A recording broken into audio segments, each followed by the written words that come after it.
Lo pernah ngerasa gini nggak? Harga barang naik, cicilan hutang makin berat, penghasilan rasanya segitu-segitu aja.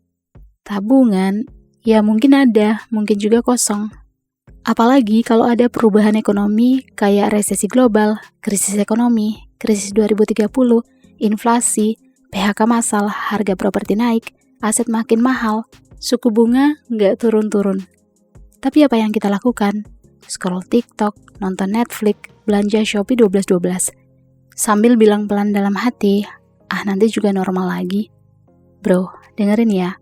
Kalau lo salah ambil keputusan keuangan, harga yang lo bayar itu bukan cuma uang, tapi waktu. Waktu lo, masa depan lo, kesempatan yang gak akan keulang lagi. Karena krisis itu bukan cuma soal uang hilang. Krisis itu soal siapa yang selamat dan siapa yang jadi korban ekonomi. Dan parahnya lagi, yang kena duluan itu bukan hanya orang miskin, tapi juga orang yang ngerasa dirinya masih aman. Makanya hari ini kita bakal bahas nih, 5 keputusan keuangan yang gak boleh lo lakukan agar selamat dari krisis ekonomi. Kalau lo bisa hindari 5 kesalahan keuangan ini, peluang jadi lebih besar buat survive atau bertahan, bahkan naik level keuangan saat resesi dunia. Yuk mulai. Keputusan keuangan yang gak boleh dilakukan pertama adalah tetap loyal ke pekerjaan yang udah gak ngasih penghasilan layak. Gue paham banget, lo bangun pagi, kerja, pulang capek, dan lo udah lakuin itu bertahun-tahun. Rasanya nyaman karena lo udah hafal pola kerjanya, udah deket sama teman kantor, bahkan mungkin udah kenal karakter bos di luar kepala. Dan di pikiran lo masih ada suara yang bilang, gue harus loyal, gue udah lama kerja di sini. Nah, coba deh dengerin satu kalimat ini pelan-pelan. Loyalitas itu berharga kalau bisa ngasih lo masa depan yang lebih baik.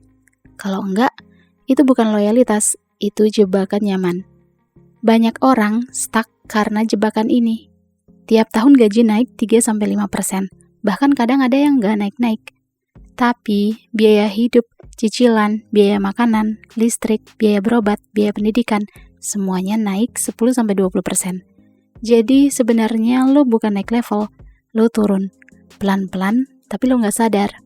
Dan saat dunia lagi nggak normal, harga-harga pada naik.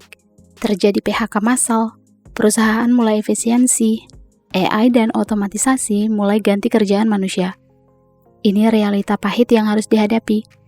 Resesi atau krisis ekonomi, ini awal dari perubahan besar, dan banyak orang masih santai. Masalahnya, banyak yang mikir, yang penting gue punya kerjaan tetap. Padahal faktanya kebalik.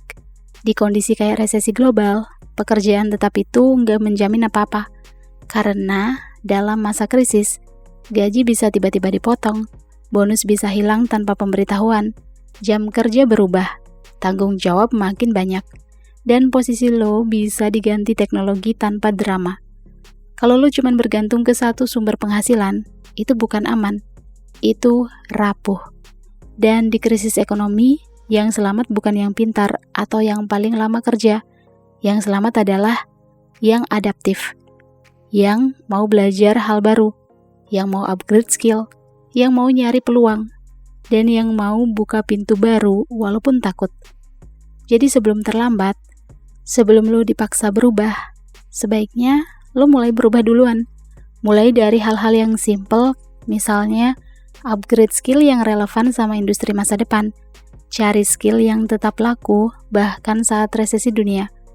Bangun side income atau penghasilan tambahan walaupun kecil dulu. Bikin personal branding biar skill lo kelihatan. Bangun portofolio biar klien atau perusahaan tahu nilai lo. Karena dengerin ini baik-baik ya. Pekerjaan lo bukan aset, tapi skill lo iya. Skill bisa jadi aset. Skill itu kayak pilihan investasi terbaik saat kondisi nggak stabil. Nilainya nggak turun, justru naik. Ini yang orang sebut aset krisis. Aset yang justru makin berharga saat dunia berantakan. Dan kalau lo mulai sekarang, saat krisis 2030 makin nyata, lo bukan orang yang takut kehilangan job. Lo jadi orang yang punya pilihan. Dan di dunia yang makin kacau, punya pilihan itu adalah salah satu kekayaan. Berikutnya, kesalahan keuangan kedua yang gak boleh dilakukan adalah menyerahkan keputusan finansial ke feeling, bukan data.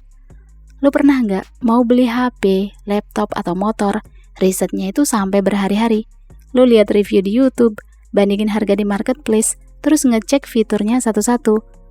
Misalnya saat beli HP nih, lo bandingin RAM, kamera, baterai, chipset. Pokoknya risetnya dalam banget kalau soal beli-beli barang. Tapi begitu masuk ke keputusan keuangan yang lebih besar, tiba-tiba logika hilang. Yang muncul cuma satu kalimat, kayaknya aman deh. Atau versi lain, gue rasa ngabisin segini masih oke kok.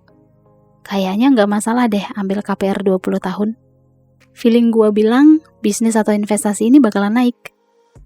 Sepertinya masih aman deh nambah cicilan baru. Nah, masalahnya feeling itu berguna buat milih pacar atau pasangan, bukan buat milih pilihan investasi atau ngatur uang untuk menghadapi krisis ekonomi. Kalau lo ambil investasi cuman karena teman bilang cuan, atau karena lihat orang lain di TikTok sukses, atau karena lagi FOMO, lo bukan investor. Lo penjudi yang nyamar jadi investor. Dan penjudi itu nggak pernah menang dalam jangka panjang. Itu sebabnya banyak orang panik waktu pasar turun, waktu harga zaman anjlok, waktu kripto jatuh, waktu inflasi naik, waktu resesi dunia makin jelas. Karena mereka nggak punya rencana, mereka cuman punya harapan. Harapan itu bagus buat doa, tapi bukan strategi. Apalagi di situasi yang makin nggak pasti, resesi global, suku bunga naik, perang, bencana, PHK massal, krisis 2030 yang mulai kelihatan tanda-tandanya. Kalau lo masih ngatur uang pakai feeling, itu kayak nungguin bom waktu, bisa meledak kapan aja. Jadi, yang lo butuh sekarang itu bukan feeling, tapi data. Nggak harus rumit kok. Nggak harus kayak analis bank, ekonom, atau Warren Buffett. Mulai dari hal-hal dasar aja, kayak berapa penghasilan setiap bulan, berapa pengeluaran lo, berapa hutang yang lo punya, berapa investasi, berapa cash flow alias uang yang masuk dan uang yang keluar, dan berapa emergency fund alias tabungan darurat. Karena kalau lo nggak tahu angka-angka ini secara pasti, itu artinya lo nggak sedang mengatur uang. Lo cuman menunggu masalah muncul. Dan percaya atau nggak, banyak orang jadi bangkrut dan jatuh miskin karena salah bikin keputusan keuangan. Makanya sebelum investasi, sebelum beli aset, sebelum ambil kredit, sebelum lo ambil keputusan keuangan untuk menghadapi resesi ekonomi, tanya 3 hal ini. Yang pertama, data keuangan gue bilang apa? Hitung-hitungannya gimana? Yang kedua, jika beli aset ini atau ambil hutang ini, resikonya apa aja? Yang ketiga, kalau semua nilainya turun, apakah keuangan gue masih aman? Nah, pertanyaan-pertanyaan ini penting banget diajukan untuk mendapatkan data pasti soal keuangan kita sebelum mengambil keputusan. Karena orang yang selamat dari krisis itu bukan yang paling berani, bukan yang paling kaya, tapi yang paling disiplin pakai data. Dan kalau lo udah mulai mikir pakai angka, bukan feeling, lo bukan lagi korban ekonomi. Lo mulai jadi pemegang kendali atas hidup lo sendiri. Next, kita lanjut ya ke keputusan keuangan yang gak boleh lo lakuin berikutnya adalah fokus buat berhemat dan cari harga termurah daripada belajar skill buat nambah penghasilan. Banyak orang mikir, cara mengatasi krisis atau bertahan di masa resesi global itu cuman ada satu cara, hemat lebih keras. Potong jajan, cari diskon, cari promo, tunggu tanggal kembar biar dapat cashback, pilih ongkir gratis walau toko jaraknya 700 km. Dan parahnya, banyak yang bangga kayak itu strategi keuangan yang paling hebat. Padahal nih ya, realitanya pahit. Hemat itu penting, tapi hemat bukan jalan keluar utama dari krisis ekonomi. Kenapa? Well, karena hemat itu ada batasnya. Lo bisa hemat listrik, lo bisa hemat makan, lo bisa hemat transport. Tapi di suatu titik, hemat berlebihan itu bisa mengganggu mental, kesehatan, dan hidup lo sendiri. Dan kalau kita ngomongin soal penghasilan, ya nggak ada batasnya. Kalau lo hemat Rp300.000, ya efeknya cuma Rp300.000 aja. Tapi kalau lo dapat penghasilan tambahan Rp3 juta, itu beda cerita. Karena Rp3 juta itu nggak bisa dicapai cuman dari ngincer promo-promo atau diskon-diskonan. Makanya banyak orang akhirnya masuk ke yang namanya middle class trap, alias jebakan kelas menengah. Mereka kerja, mereka dapat gaji, mereka bayar tagihan. Terus apa? Sisanya habis buat beli promo, diskon, flash sale, biar hemat. Sementara skill nggak nambah, income atau penghasilan nggak naik-naik, aset nggak dibangun. Dan waktu habis buat mikirin hemat 1.000-2.000 perak, bukan mikirin cara dapat tambahan ratusan ribu atau bahkan jutaan rupiah. Sekarang coba pikir, dalam kondisi kayak resesi dunia, PHK di mana-mana, harga naik, inflasi nyenggol semua sektor, krisis 2030 makin kelihatan. Terus yang bakal selamat siapa? Apakah yang paling hemat? Jawabannya belum tentu. Hemat itu memang bisa mengurangi pengeluaran, tapi cara yang lebih efektif untuk meningkatkan level keuangan kita adalah menambah pemasukan. Yes, orang yang selamat dari krisis adalah orang yang punya multiple income stream atau lebih dari satu sumber penghasilan. Punya passive income, punya skill yang bisa dijual, punya aset krisis, punya side business atau usaha sampingan yang bisa memberi tambahan pemasukan, atau punya pendapatan yang fleksibel, bukan cuma gaji tetap. Karena saat krisis ekonomi, bukan pengeluaran lo yang harus dipotong, tapi kapasitas penghasilan lo yang harus naik. Dan kalau sekarang lo masih fokus cari promo, masih cari harga termurah, masih bangga hemat, tapi nggak pernah upgrade diri, maka lo bukan lagi sekedar hemat, tapi lo stagnan, alias jalan di tempat. Ingat ya, lo nggak bisa keluar dari krisis cuman dengan berhemat. Lo keluar dari krisis dengan jadi lebih bernilai. So, mulai hari ini, kurangi waktu nyari promo atau diskon-diskonan. Tambahin waktu belajar skill baru, cari market baru, bangun bisnis kecil, bangun aset digital, mulai cari pilihan investasi krisis pelan-pelan. Naikin value atau nilai diri lo, bukan cuma cari cara hemat 5.000 atau 10.000 rupiah. Karena di dunia yang makin keras, yang survive atau yang bertahan itu bukan yang paling irit, bukan yang paling hemat, tapi yang penghasilannya makin besar dan fleksibel. Next, kesalahan keuangan yang paling banyak dilakukan adalah membandingkan keuangan lo dengan teman, tetangga, rekan kerja, atau orang-orang di media sosial. Gue tanya deh, pernah nggak lo scroll TikTok atau Instagram, lagi santai, tiba-tiba muncul konten orang liburan ke Bali, beli iPhone baru, vacation tiap weekend, bisa beli ini itu, dan hidupnya happy banget. Dan lo cuman bisa bilang dalam hati, anjir, kok hidup orang-orang kayaknya sukses dan bahagia banget ya? Sedangkan gua, ya gini-gini aja. Nah, dari situ biasanya mulai muncul tuh racun-racun halus yang bilang, kayaknya gue juga butuh deh HP baru biar kelihatan upgrade. Bolehlah ikut temen staycation, biar nggak terlalu ketinggalan. Duh, baju gue kok gini-gini mulu ya? Kayaknya perlu belanja deh. Dan pelan tapi pasti, dompet lo mulai bocor. Dan yang paling parah, semua itu bukan karena lo butuh, tapi karena lo bandingin hidup lo sama hidup orang lain. Masalahnya gini, yang lo lihat di sosial media itu bukan realita. Itu highlight, itu versi editan. Itu momen 2 detik yang dipoles supaya kelihatan sempurna. Dan di belakang layar, banyak hal yang gak lo lihat. Misalnya, lo gak lihat bagian saat dia cicilannya macet. Atau lo nggak lihat bagian saat dia ambil pay later buat makan fancy. Lo nggak lihat juga bagian saat dia khawatir bayar biaya hidup bulan depan. Tapi hanya lihat satu postingan aja dan langsung percaya bahwa kalau mereka bisa, gue pun harus bisa. Padahal kenyataannya, pendapatan beda, beban keluarga beda, prioritas beda, tujuan finansial juga beda. Dan yang paling jelas, waktu start perjalanan finansial lo juga beda sama orang lain. Jadi, membandingkan diri kita sama orang lain itu sama aja kayak lomba lari, tapi titik startnya nggak sama. Sekarang coba bayangin deh, temen upload foto rumah baru. Dia kasih caption tuh, finally punya rumah sendiri. Terus ada love-love-nya. Kita lihat, dan muncul suara halus di kepala. Gua kapan ya?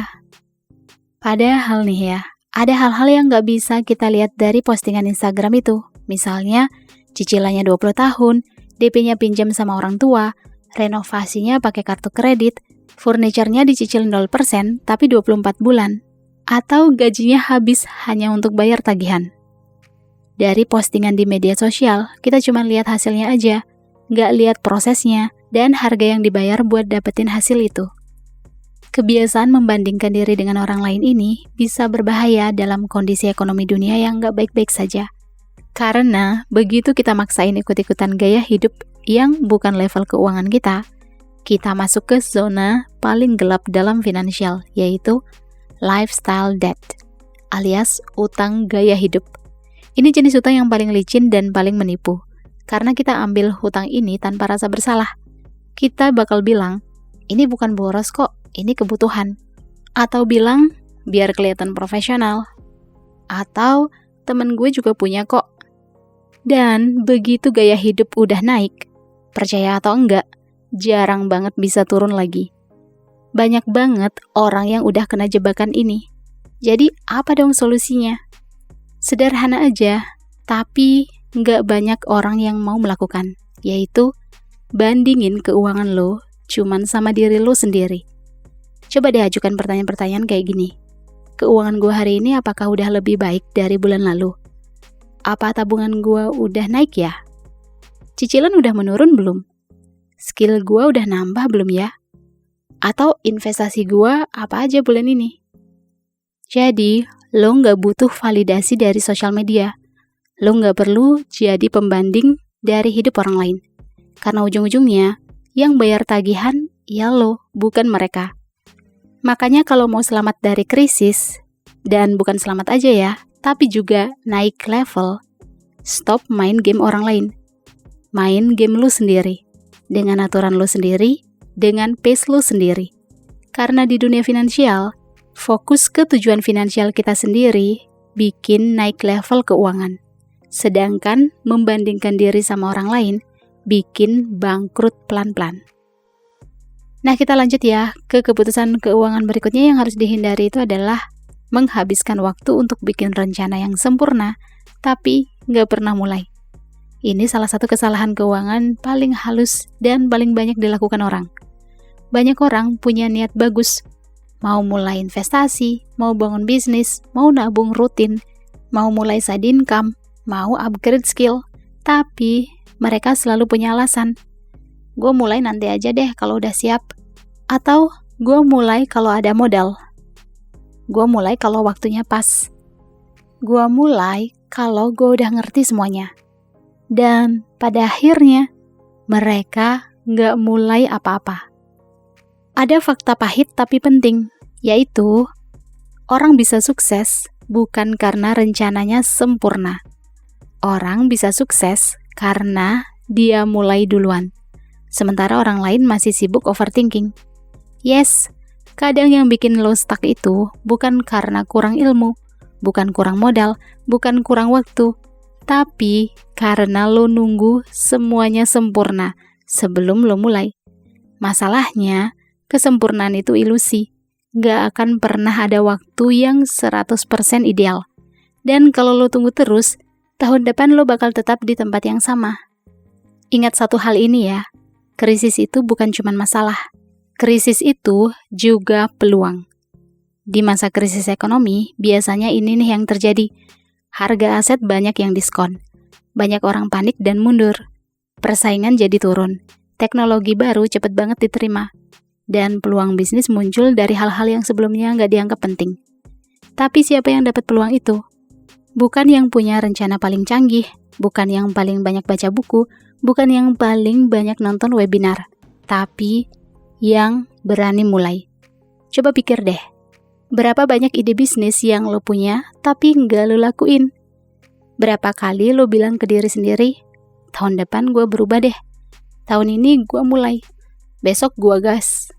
Terus lo tetap scrolling, nonton, mikir, dan nggak mulai bergerak. Kebiasaan nunda ini pelan-pelan ngerusak masa depan.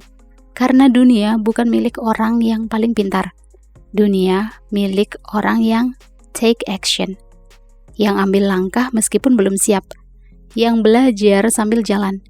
Yang salah, revisi, terus lanjut. Karena satu langkah kecil hari ini lebih berharga daripada 1000 rencana besar yang cuma ada di kepala. Jadi kalau lo mau survive saat resesi global, bahkan kalau mau naik level, lo harus stop mikir sempurna. Yang harus lo lakuin adalah mulai dengan apa yang lo punya. Mulai dari skill yang lo kuasai. Mulai dari modal yang ada, dan mulai dari waktu yang tersedia. Karena momen terbaik itu bukan nanti. Momen terbaik itu adalah sekarang.